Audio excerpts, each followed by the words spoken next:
Because mediation, there can be compromise, okay? Our local association is really promoting mediation as well.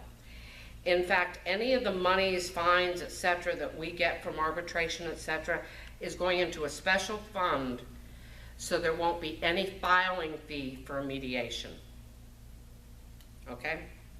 So let's talk about mediation. What's different other than compromise? Again, it's mediation and arbitration are 99% of the time procuring cause. Okay, I had an experience with mediation several years ago. I had an agent named Amy who got a floor call one day on one of her listings, and after answering a couple of questions, she asked that all-important one, would you like to see the property? She showed them the property, and they liked the property. There was an adjoining lot that was, they wanted to know if it was buildable, all that kind of stuff. They had kids, they were interested in the school system. Excuse me.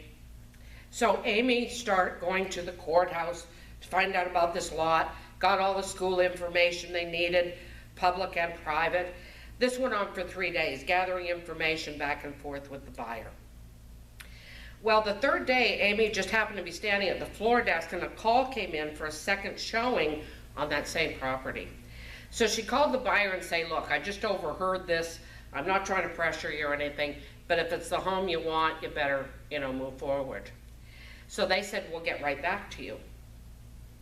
Well, within an hour, someone walked through the front door of the office with a contract on the house, and guess who the buyer was?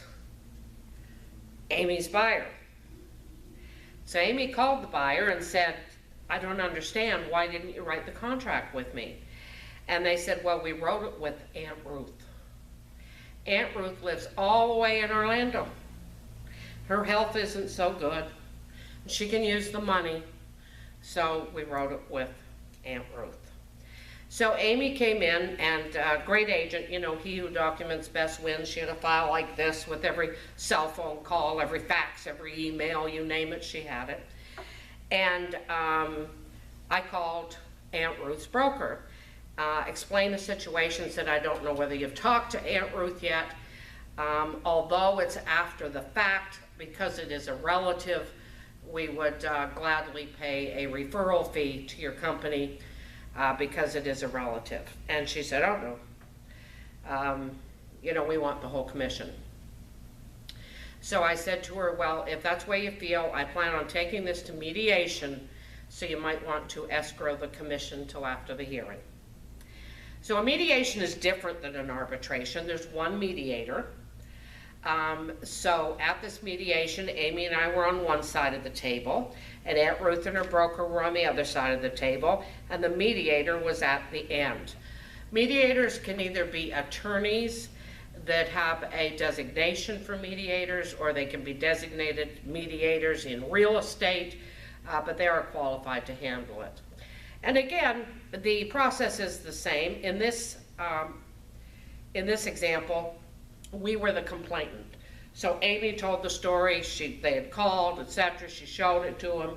She started showing the documents, how she'd gone to the courthouse about the lot, how she checked out the schools, and she went on and on. Told them what had happened, and the contract came in. So then they asked Aunt Ruth, her side of the story, and basically her side of the story was, I'm Aunt Ruth. That was it. So anyway, with that, after some questions were asked, he put us in 2 different rooms. Okay, so he came to us and he said, okay, what are you looking to gain from this mediation? And we said the whole commission. And they went over to the other broker, and this went back and forth. They offered us a referral fee. We said no, and he says, what do you want? We said the whole commission. 7 times he went back and forth, and finally we agreed on a 50-50 split. Reason being, was Amy the procuring cause in this transaction?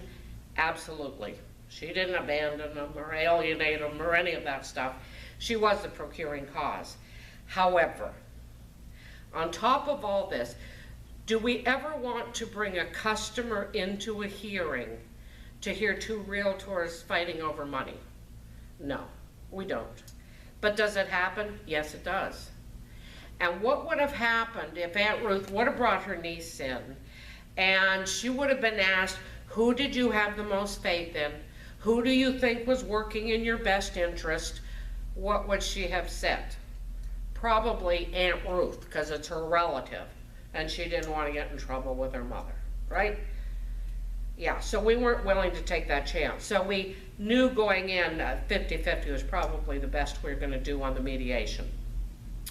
The expense for the mediation, the mediator has a per hour charge, and that amount is split between both parties.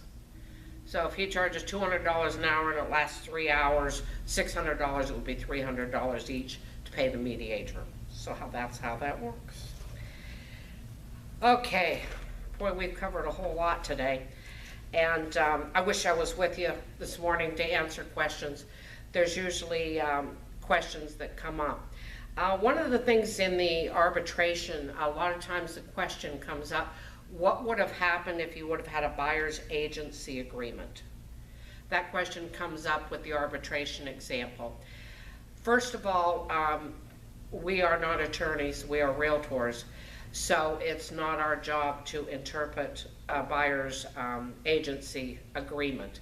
Secondly, a buyer's agency agreement is between the buyer and the realtor. It has nothing to do with the co-op broker or the listing agent. So this particular case study, it was not a factor to begin with. But like I said, that would be a legal issue. So like I said, we talked about a whole lot. Wish I was with you this morning to see your smiling faces.